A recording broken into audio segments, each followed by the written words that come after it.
For years, I believed success meant staying in one lane. You know, pick a title, stick to it, build your brand around it. And for a long time, I tried. I tried to fit into that safe little box. But here's what I've learned that box, it doesn't just limit you, it becomes your cage. And playing small, trying to shrink to fit an outdated definition of success can cost you everything. Life happens while we're making plans. No dress rehearsals. We get no second chance. Hi, I'm Kim. Welcome and welcome to my channel, the home of the Fly Girls, fearlessly living you.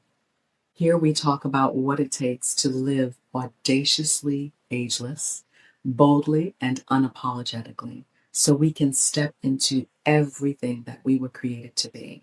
If that sounds like your vibe, hit subscribe and let's dive in. I used to think that my brand had to be just this one thing, pick a lane, stay in it. And that's what all the branding experts were saying back then, right? So I did what felt safe. I built my career as a corporate trainer and a communication coach, and I love that work. But there was this other part of me, the voice actor, the songstress, the creative, and I kept her locked away. Why? Because it didn't fit the image, because I thought that if I showed these sides of myself, they would not take me seriously. And I told myself, Kim, this is the real world and people want experts, not entertainers. And honestly, I was afraid that people would see me as flaky, that trying to merge my passions would confuse my audience. So I just kind of pushed them away and I played small.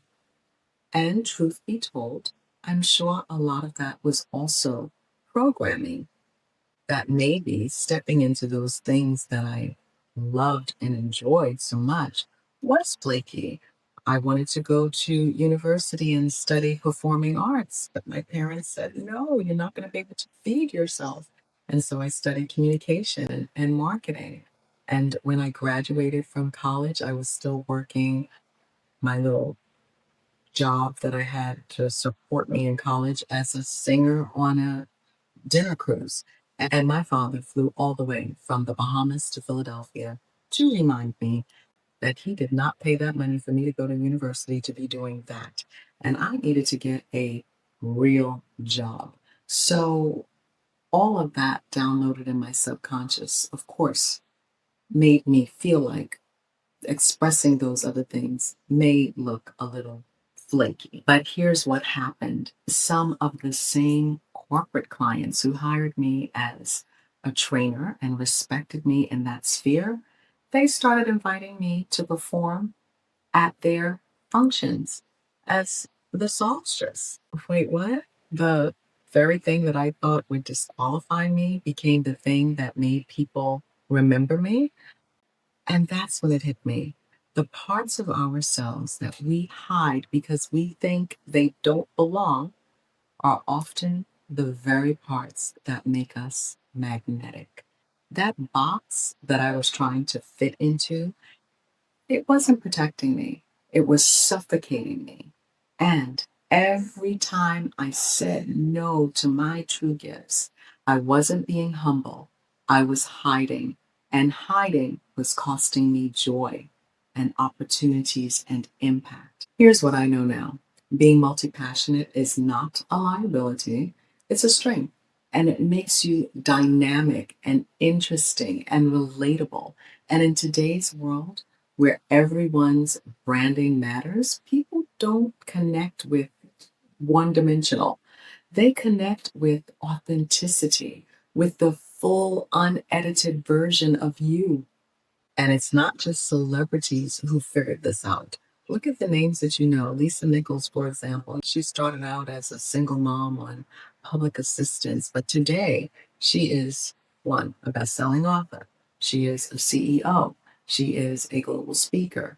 She is a media personality, and she didn't just choose one lane, she built an empire using her gifts. Damon John, who started out with FUBU in fashion, how did he become the trusted advisor in business guru, a guru and a television personality on Shark Tank?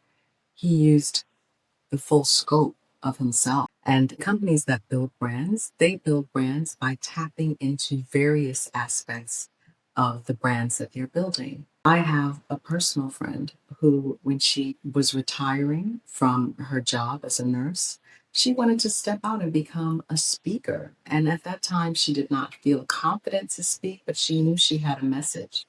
And she had worked as a nurse for a cardiologist for years.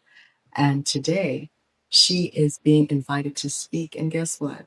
It has nothing to do with taking care of your heart, it has to do with mindset.